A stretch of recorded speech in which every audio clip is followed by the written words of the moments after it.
E hoje nós estamos recebendo aqui no estúdio o secretário adjunto do Bem-Estar Animal. E junto com ele, a gente está aqui também com a Rebeca, que é a mascote do doutor Ademir, né? Seja muito bem-vindo, viu? Obrigado. Prazer recebê-los aqui também nos Obrigado. estúdios, tá? Já quero começar sabendo do senhor, doutor. O senhor é veterinário, né? Assumiu recentemente, né, a Secretaria do Bem-Estar. Qual é hoje a função do bem-estar animal aqui na nossa cidade de Cuiabá? Bom, o bem-estar animal, né, ele tem como função auxiliar, né, a prestação de serviço à população carente e a animais abandonados dentro do município de Cuiabá. Uhum. Ele trabalha, né, sempre em conjunto com protetores individuais, com ONGs, que nos auxiliam, prestando também um grande serviço junto a esses animais que necessitam desse apoio. A gente percebe muito, tem muito já, não de agora, né? O pessoal, desde que foi criado o bem-estar, muitos protetores às vezes reclamam de uma falta de apoio, né, por parte do bem-estar. A gente entende que também existe um limite, existe recurso também, né, para isso. Mas como que o senhor vê essa situação? Quando o senhor se depara com protetores, pessoas que precisam de ajuda para ajudar um animal ali que está abandonado, mas não consegue esse apoio do bem-estar? Então, nós temos regras a serem seguidas. Uhum. Hoje em dia, nós temos algumas leis que foram criadas. Temos uma lei criada recentemente que define o que é um animal de condomínios, que são aqueles animais que muitas vezes são criados em condomínios, onde alguém trata esse animal. E, com base nisso, nós hoje em dia não temos mais o acesso ou não podemos interferir diretamente nesses animais, né? Aquela pessoa que está passando a cuidar desse animal, que oferece a comida, oferece a água, ela passa a ser responsável pelo animal. E somente com essas autorizações que muitas vezes a gente pode intervir. Nós temos realmente, né, como todos os demais setores públicos, limites de verbas.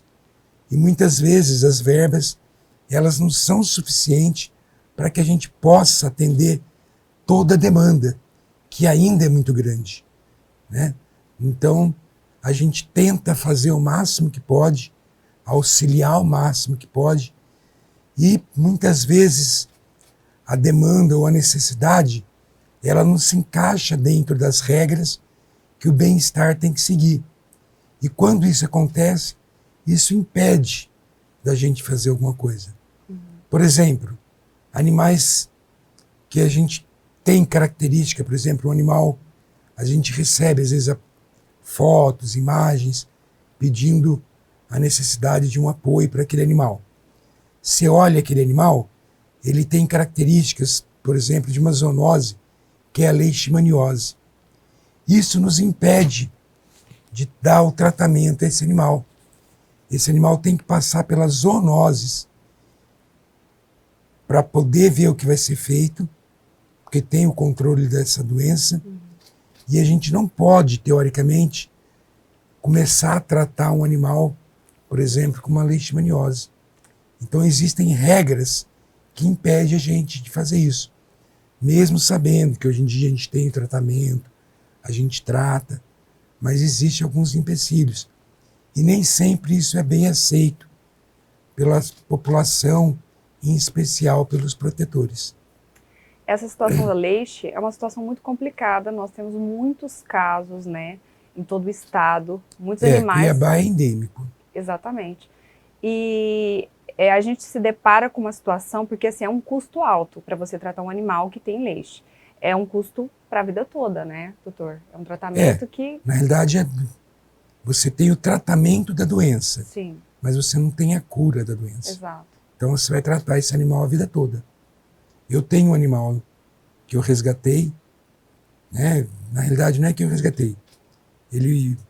Alguém resgatou ele, levou para minha clínica, e esse animal Ele tinha sido atropelado e perdeu toda a sensibilidade do membro anterior, então ele estava comendo a mão dele. Teve que passar por uma cirurgia de amputação e durante o procedimento, durante o tratamento, embora ela seja sintomática, nós descobrimos que ela tinha leishmaniose. Aí ela ficou para doação na clínica durante uns 3, 4 meses, mas por ter a doença é difícil de você doar. Aí eu acabei ficando com ela comigo, né? Levei para minha casa. Então, é um animal que eu vou tratar a vida toda. Ela está bem, ela é assintomática, não tem nenhuma lesão de leite, mas é um animal que eu dou medicamento diariamente para ela e assim vai ser. O que acontece, a gente se depara muito com uma situação é o seguinte, que os protetores também, eles têm esse medo, esse receio. Quando o animal é diagnosticado com leishmaniose, ele é levado para zoonoses, há um risco muito grande desse animal ser sacrificado, porque nem sempre a gente sabe que vai fazer o tratamento, vai ter esse custo, que é um custo alto com o animal. Então, às vezes... Ele vai, na realidade, assim, ele vai para zoonoses, que é para fazer o exame. Uhum. Uma vez confirmado que tem a leishmania, se a pessoa não responsabilizar por ele, provavelmente ele será eutanasiado. E a gente sabe que existe tratamento, né? Por mais que, às vezes, está no estágio da doença um pouco mais avançado, como tem animais que eu já resgatei que estava muito avançado mesmo, não resistiu por muito tempo, mas dá para você dar pelo menos um final de vida, né? Com mais qualidade para esse animal. Então, assim, não é que o animal tem leishmaniose, ele não tem mais jeito. Não. Existe um jeito, né, doutor? Sim, tudo depende da clínica dele, né? Uhum. Como ele vai estar, se a leishmaniose já está interferindo na função renal dele ou não. Então tudo isso acaba fazendo base do tratamento. Mas para isso tem que ter alguém responsável para dar aquele medicamento diariamente para ele. Se não tiver, e você expor esse animal na rua, você está expondo outros animais à infecção. Mas hoje a gente tem a vacina, ela não Hoje tem em mais dia, disponível, né? Não existe mais. Mas nós temos um controle, que são aquelas coleiras, né? Que você usa, que evita a picada do mosquito, né? Essa daí não seria uma forma, assim, de controlar a doença? É uma maneira. Mas uma maneira eficaz até. Agora vai caber a quem cobrir os custos dessa coleira para todos esses animais, né, de rua. O poder público vai conseguir fazer isso, né? A cada 6 meses você ter o controle de estar trocando essas coleiras, de estar fazendo esse tratamento a esses animais que são de ruas, né? Então são coisas que muitas vezes esbarra em burocracias, em dificuldades, mas é lógico que existe sim, né? Ou se tivesse essa condição, a gente conseguiria eliminar em boa parte isso. Como que tá Mas hoje? a gente sente a dificuldade. Você vê o próprio tratamento hoje, tratamento não, o próprio controle que nós temos de doenças nossas, dengue,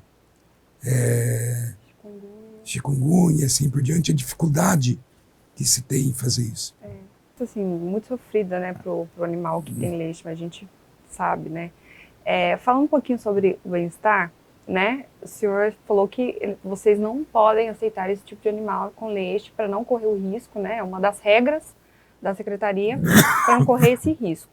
Mas outros animais, como que está hoje? O bem-estar tem vaga para resgatar um animal que não está com leishmaniose, um animal que está abandonado em uma situação crítica? Tem esse espaço hoje na clínica? Olha, a gente tem hoje lá, dentro do nossos canis, mais de 100 animais, entre cães e gatos.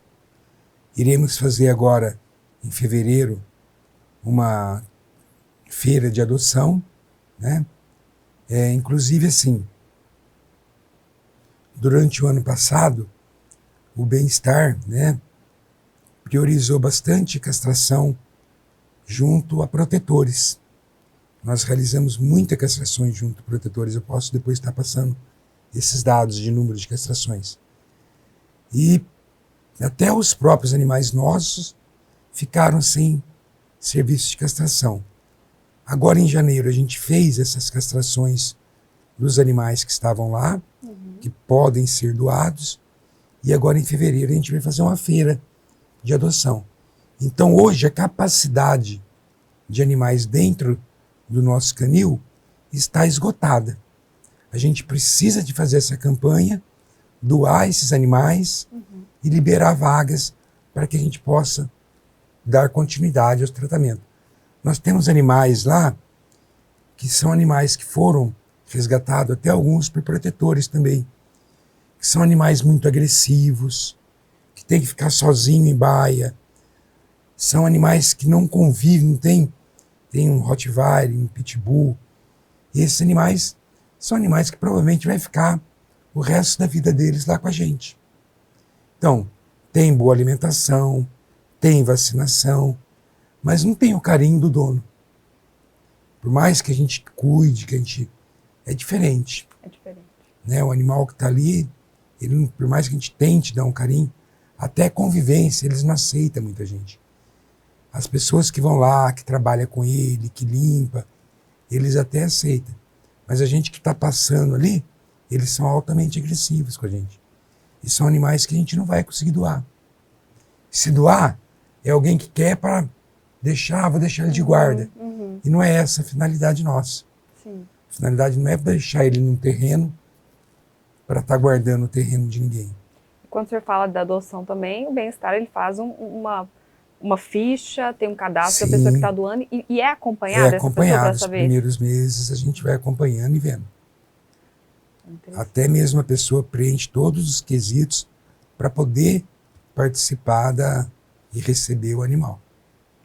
A gente fala agora com o senhor sobre a castração, né? O senhor falou que vocês fizeram muitas castrações no ano passado, e a gente sabe que a castração é a melhor forma de controlar essa população de animais de rua, né? Porque nós temos muitos animais abandonados e se eles não forem castrados, vão continuar se procriando cada vez mais. Né? E é uma situação que gera muita revolta, porque a gente vê inúmeros animais ainda nessa situação, né? Existe hoje uma campanha do Bem-Estar para conseguir controlar, fazer mais castrações? Então, esse ano, a gente vai estar a LOA, né, sendo votada. Se realmente a gente receber o que está previsto nela, com certeza teremos condição de fazer um bom serviço de castrações, porque vai vir uma verba bem mais significativa do que os anos anteriores. Nos anos anteriores, com toda a limitação que os ex-secretários tiveram, né, no caso da doutora Andréia, que estava no cargo antes de mim, foi possível realizar durante o ano passado 914 castrações. A gente sabe que ainda é pouco, né, mas é um número significativo dentro das possibilidades. Então, assim, dentro do que a gente tem previsto para esse ano, a gente pretende, no mínimo, duplicar essa quantidade de castrações. Se isso acontecer, né, que a gente realmente tiver essa liberação da verba, tudo certinho, a gente vai conseguir, junto com as ONGs e com os protetores, realizar um serviço significativo no que se refere a esse número de castrações e diminuir a procriação de animais na nossa cidade. Com relação às vacinas, o Bem-Estar hoje ele tem a quantidade certa para vacinar todos os animais hoje que estão na cidade? Em situação de rua, em situação de abrigos também? Olha, na realidade, a parte de vacinação, temos a vacina obrigatória, que é a vacina de raiva, mas isso não é controle nosso. Pertence ao Centro de Controle de Zoonoses. Qualquer pessoa que precisar de vacina de raiva vai até o CCZ e lá é realizado a vacinação. A mesma coisa, testes para leishmania. Qualquer munícipe que precisar, independente da situação, baixa renda, fora de ser baixa renda, vai até o CCZ e ele vai ser servido. Ele vai receber esse serviço. As vacinas não obrigatórias, que seriam, por exemplo, vacinas contra sinomose, parvovirose, coronavirose, leptospirose, ainda não existe um serviço de campanha pública nesse sentido. Então, por exemplo, nós temos a vacinação para os nossos animais, quando a gente resgata filhotes.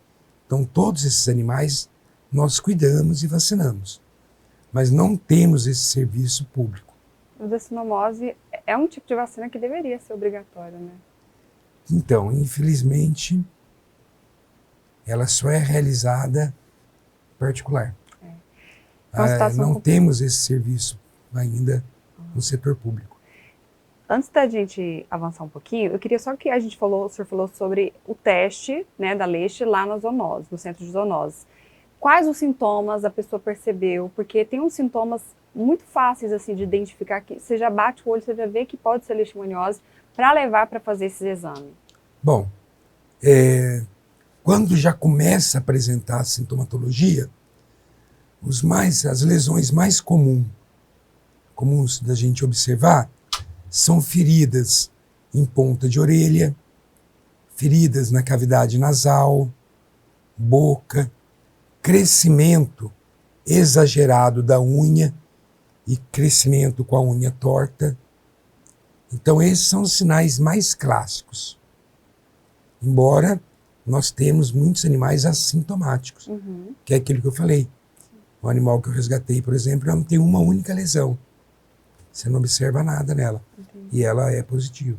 É importante para as pessoas ficarem atentas, né? Às Sim. vezes está com o animal ali com esses sintomas. Quando já começa esses sintomas, né?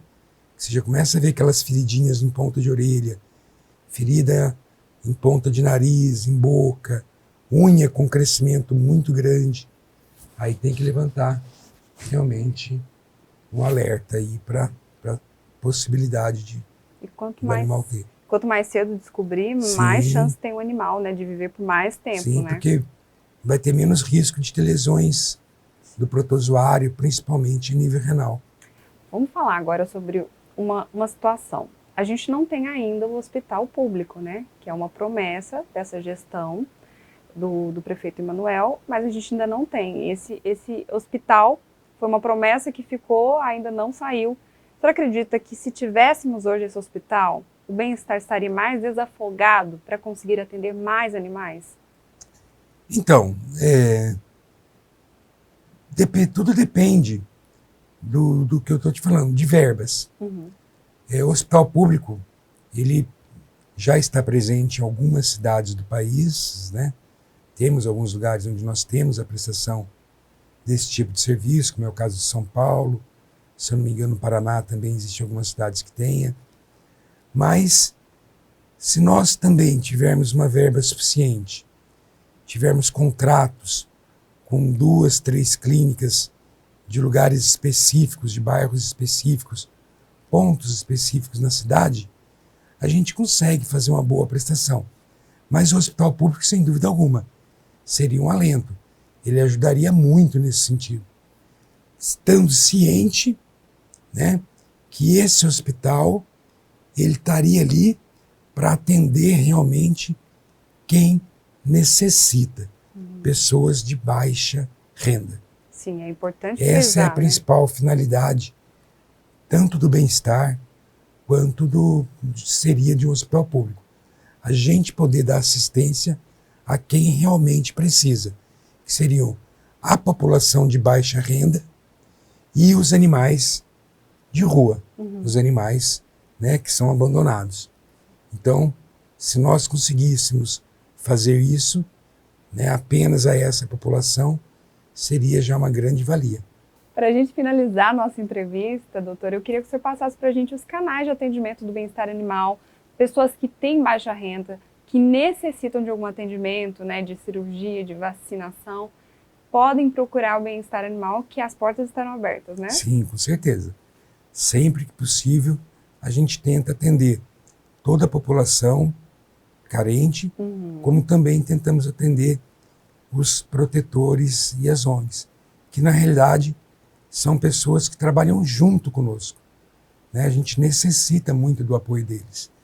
Então nós temos um telefone, que é o WhatsApp, onde a pessoa entra em contato, as atendentes vão passar quais são as informações e os documentos que ele necessita enviar para a gente possa estar fazendo esse atendimento. Então o número é 99207 4318. Então, 99207 4318. Através desse número, nós conseguimos atendê-los, passar as informações, e aí a pessoa vai receber, por exemplo, uma guia de consulta, uma guia de cirurgia. Aí ela vai até a nossa secretaria, pega esse documento e vai até a clínica credenciada onde é realizado os procedimentos. Tá bom, então. Muito obrigada, doutora Ademir, pela sua presença, por trazer Obrigado essas informações para a gente, né, um pouco sobre o trabalho do bem-estar. E agradeço também a presença da Rebeca, né, que está aqui com o doutor, já dormiu aqui. Muito obrigada, viu? Obrigado a vocês pela oportunidade. Se você gostou da nossa entrevista, deixe o seu comentário aí pra gente, mostre pra gente o que você achou, compartilhe também nas suas redes sociais.